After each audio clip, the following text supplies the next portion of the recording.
তাই মহাত্মা গান্ধী যখন তার আশ্রম পরিদর্শন করেছিলেন, শেরেবাংলা একে ফজলুল হক যখন তার আশ্রম পরিদর্শন করেছিলেন, বিস্ময়ে অভিভূত হয়ে তাদের সেই সময়কার কথাগুলো খুব স্মরণীয় কথা। শেরেবাংলা একে ফজলুল হক বারবার বলতেন, আমার যদি বয়স থাকতো আমি সৎসঙ্গের কর্মী হিসেবে জীবন কাটিয়ে দিতাম। কই, সেই সৎসঙ্গের কর্মী হিসেবে জীবন কাটিয়ে দিতে ইচ্ছা তো আমার হয় না, আপনার হয় না। তার মানে আমি এখনো ঠাকুরকে বুঝতে পারিনি, দেখতে পারিনি। কি হচ্ছে, ছোট্ট একটা গল্প বলি। শরৎচন্দ্র চট্টোপাধ্যায়, আমরা জানি তিনি কে ছিলেন? তিনি ছিলেন অপরাজেয় কথাশিল্পী। মানে অন্যান্য সাহিত্যের মধ্যে অনেক কঠিন ভাব ছিল, কিন্তু শরৎচন্দ্র চট্টোপাধ্যায়ের মধ্যে কঠিন ভাব ছিল না, সহজ ভাব। মানুষের কথা বলতেন, গণমানুষের, সাধারণের কথা বলতেন, তাই খুব জনপ্রিয় হয়ে উঠলেন। জীবনের শেষ প্রান্তে ঠাকুরের চরণে আসলেন শরৎচন্দ্র চট্টোপাধ্যায়। আসার পরে সুন্দর করে ঠাকুরের সাথে বিভিন্ন কথা হচ্ছে। ঠাকুর বললেন, শরৎদা, আমি শুনেছি আপনার গল্পের কথা খুব ভালো, আপনি সমাজের সমস্যাগুলো তুলে ধরেছেন, তা আরো ভালো, কিন্তু সমাধান দিয়েছেন তো?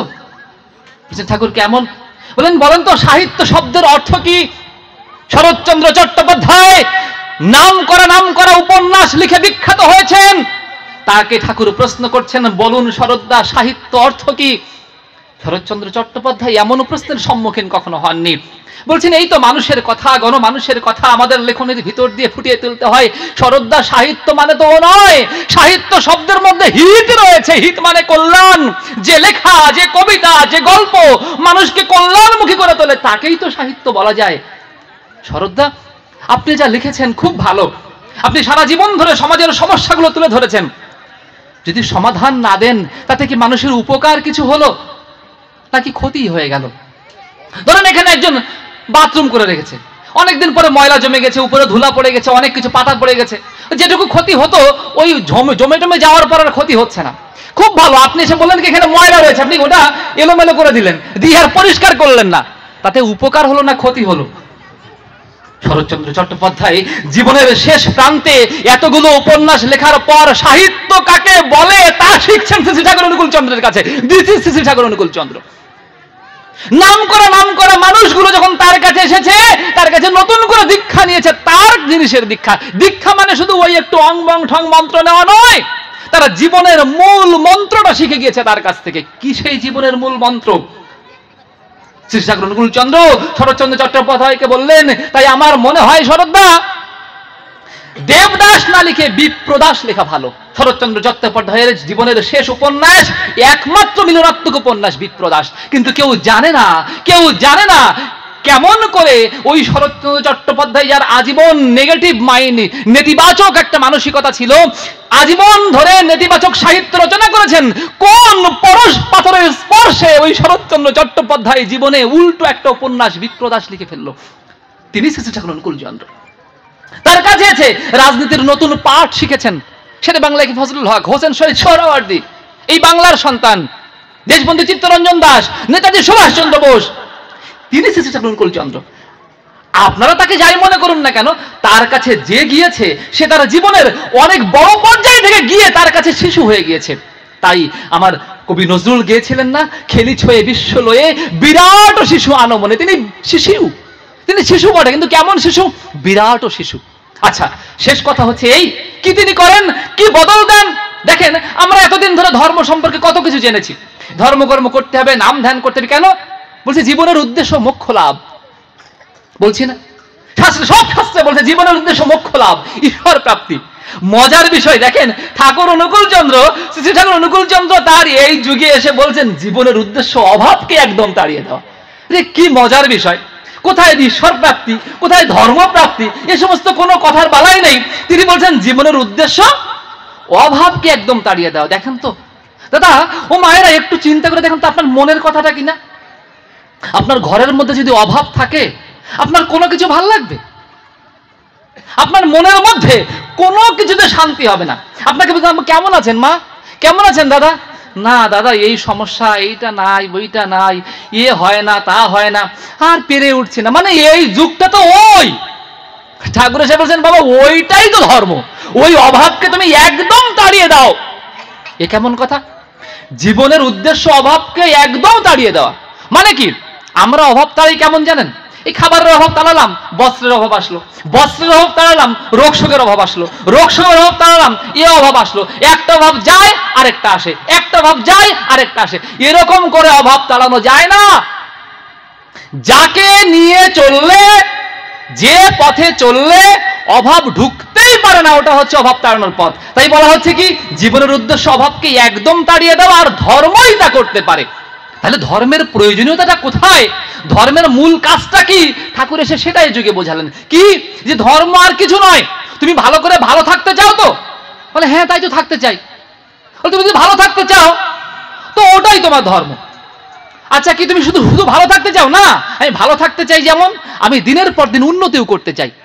কে না চাই বলেন তো? একটা হিন্দু, একটা মুসলমান, একটা সৎসঙ্গী, একটা বৈষ্ণব, একটা মতুয়া, যে যেমন পর্যায়ে, একটা শিশু, একটা বৃদ্ধ, একটা মা, একটা দাদা, একটা কৃষক, একটা রাষ্ট্রপতি, একটা ব্যবসায়ী, যে যেখানে যে পর্যায়ে আছে, সে জীবনে একটু ভালো থাকতে চায় আর দিনের পর দিন উন্নতি করতে চায়। এই যে দিনের পর দিন সে উন্নতি করতে চায় এবং দিনের পর দিন সে যে ভালো থাকতে চায়, এর বাইরে তো ধর্ম বলে কিছু নেই। আমরা অনেক সৎসঙ্গ করেছি, অনেক বৈষ্ণব জায়গায় গিয়েছি, অনেক মতুয়া করেছি, অনেক কীর্তন করেছি, অনেক কিছু করেছি, কিন্তু ধর্মের এই ছোট্ট জিনিসটা ধরতে পারিনি। আর এই ছোট্ট জিনিসটা ধরতে পারিনি বলেই আজকে এত কিছুর পরেও তার আসতে হয়েছে। নতুবা আর আসার কোনো দরকার ছিল না। আমরা যদি ভগবান শ্রীকৃষ্ণ যা বলতো তা সব শুনে চলতাম, তাহলে তো তার আসার দরকার ছিল না। আমরা যদি গৌর সুন্দর যা বলেছেন সেভাবে চলতাম, তাহলে তার আসার দরকার হতো না। আমরা যদি ঠাকুর রামকৃষ্ণ পরমহংসদেব, হরিচাঁদ ঠাকুর, যারা যারা আমাদের মধ্যে আসছেন, তারা যা বলেছেন সেগুলো শোনার চেষ্টা করতাম, তার আসার দরকার হতো না। তিনি কেন এসেছেন? আমরা তিলে তিলে ক্রমে ক্রমে ওই প্রত্যেককে অপমানিত করছি, ওই প্রত্যেককে দিনে দিনে অবজ্ঞা করছি, তাদের বাণীগুলোকে উড়িয়ে দিয়েছি। তাই তিনি এসেছেন এ যুগে গুরু রূপে। এটা আমার শেষ কথা। আলোচনার সময় সংক্ষিপ্ত, এদিকে ওদিকে ফুসফাস হচ্ছে, এটা আমার শেষ কথা। যে গৌরাঙ্গ মহাপ্রভু এসেছিলেন কি রূপে? ভক্ত রূপে। বলা হয় তিনি ভক্ত রূপে ভগবান, কেননা ভক্তের অভাব হয়েছিল। রামকৃষ্ণ পরমহংসদেব আসলেন কি রূপে? সাধক রূপে, কেননা সাধু রূপে ভণ্ড অনেক হয়েছিল। আর ঠাকুর আসলেন গুরু রূপে, কেননা এই কলির শেষ প্রান্তে গুরু পাওয়া কষ্ট। ঠাকুর বলেছেন, ভগবান পাওয়া সহজ রে, গুরু পাওয়াই কষ্ট।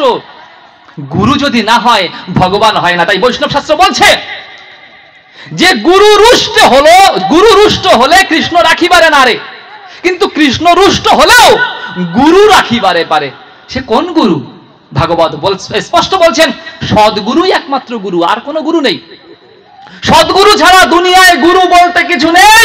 কিন্তু সদ্গুরু কাকে বলে, দেখতে কেমন, কিরকম হয়, কিরকম কথা বলে, কিরকম খায়, কিরকম ঘুমায়, না কি করে, খায় না, মাথা জানা যায় না। কেননা ওই কোন যুগের কোন ভাগবত কি বলে রেখেছে তার তো সঠিক ব্যাখ্যা আমরা বুঝি না। কেন, কি করে বুঝবো? ওটা বুঝতে গেলে যে বুঝাবে সে নিজেও বোঝে না। তাই কি হচ্ছে, সিদ্ধ নয় মন্ত্র দেয়, মরে মারে করে ক্ষয়। স্বাভাবিক অবস্থা না, অস্বাভাবিক অবস্থা না, দুঃস্বাভাবিক অবস্থায় হয়ে পড়েছে। আর এই দুঃস্বাভাবিক অবস্থার মধ্যে, মানে এমন এক অবস্থার মধ্যে ধর্মটা চলে গিয়েছে। আমরা অনেক ধর্ম করছি কলিযুগে, স্পষ্ট ভাগবত আছে, কলিযুগে ধর্ম কর্ম অনেক বাড়িবে, নাচিয়া গাহিয়া সব নরকে মজিবে।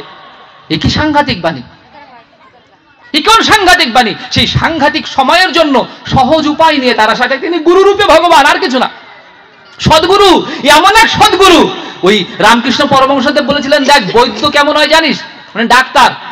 বলছেন ডাক্তার তিন রকমের হয়। এক ডাক্তারের প্রেসক্রিপশন দিয়ে দিল, রোগী ওষুধ খেলো না, ওর খোঁজ খবরের কিছু নাই, বলছে এটা অধম বৈদ্য। আর মধ্যম বৈদ্যকে বলছে যে ডাক্তার ওই একটু ওষুধও দিল, ওই প্রেসক্রিপশন দিল, আবার একটু রোগীর হালকা খোঁজ খবরও নিল ওই। আর উত্তম বৈদ্যকে বলছে যে গলায় পা দিয়ে রোগীকে টাইমলি ওষুধটা খাওয়াই দেয়, সে হচ্ছে উত্তম বৈদ্য। ঠাকুর হচ্ছেন উত্তম বৈদ্য। ঠাকুর এসে এই যুগে এমন এক সিস্টেমের মধ্যে, কলের মধ্যে ফেলেছেন। আমার স্যার বলে গেছিলেন না, সবাই স্যার বলে, আমারও স্যার। স্যার কি বললেন, যে চিন্তা করেন আমরা মুখে খাবার খেতে গেলে কি হয়, মানে ইষ্টবেদিক এমন এক কল কেন বলছি, গুরু ওই কলে ফেলেছে। তাই এমন এক জিনিস যে আপনার মুখে ভাত উঠবে না। কত কথা ইষ্টভীতি নিয়ে সৎসঙ্গরা সকালবেলায় টাকা দিয়ে পূজা করে, কত কি করে।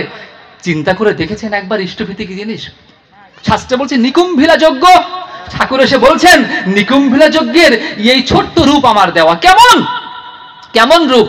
কলিযুগে ইষ্টভীতির যদি শুধু ইষ্টভীতি নিয়ে কথা বলা যায়, সারা রাত বললে শেষ হবে না। বললাম না, ও তো ও মানে ওই যে জীবন আর ওই যে দর্শন, সারা রাত এরকম লক্ষ লক্ষ ঋত্বিক আলোচনা করবে প্রধান বক্তা হিসেবে, তা ওই দর্শনের কানা করিও বলা সম্ভব নয়। কোন জিনিস, এ কি আমরা বুঝতে পারছি না। কি বলছিলাম? ইষ্টভীতি। চিন্তা করে দেখেন, কিচ্ছু না। আপনি সৎসঙ্গী হওয়ার দরকার নেই, আপনার দীক্ষা নেওয়ার দরকার নেই। আপনি শুধু ভাবেন ইষ্টভীতিটা কি, কোন জিনিস ঠাকুর দিয়েছেন। ধরেন আপনি যে কোনো মতেই হন, সকালবেলায় ঘুম থেকে উঠে আপনি আপনার গুরুদেবকে স্মরণ করে, ঈশ্বরকে স্মরণ করে, একটা প্রণাম নিবেদন করে নিজে সারাদিন ধরে যা খাবেন, শুধু একবার মনে করছেন যে ঠাকুর, প্রভু, ঈশ্বর, সারাদিন তো আমার পিছনে অনেক খরচ করব, তুমি আমার পরিবারের একজন জীবন দেবতা, গৃহ দেবতা, আমরা শুধু মুখে মুখে বলছি, তুমি আমার গৃহ দেবতা, জীবন দেবতা, তোমার নামে আমি প্রথম অর্ঘ্যটা নিবেদন করছি।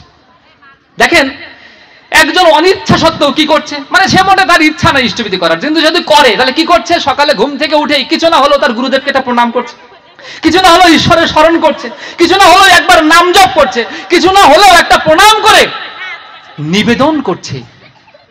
আর ইষ্টভীতির পূর্ণাঙ্গ রূপ ঠাকুর বলছেন, ইষ্টভীতি কখন হয় জানো? যখন ইষ্টভীতি করার পরে কেউ আত্মসমর্পণ করে, আত্মনিবেদন করে যে ঠাকুর তোমায় কি দিব, আমার তো দেওয়ার কিছু নেই, এই সকাল বেলায় আমি আমার নিজেকে তোমার পায়ে সমর্পণ করছি, এর চেয়ে বড় যোগ্য আর কিছু হয় না। এই কলিযুগের অধম জীব সারাদিন ধরে কত পাপ করে বেড়াবো, কত কি করব, আমাদের শেষ নেই। তাই ঠাকুর বলছেন, সারাদিন যাই করিস, ওই সকাল বেলায় ওইটুকু জিনিস নিবেদন করে যদি বের হস, তোর জীবনটা আমার হাতে থাকে। এত বড় সুযোগ, এত বড় সুযোগ সবার মধ্যে।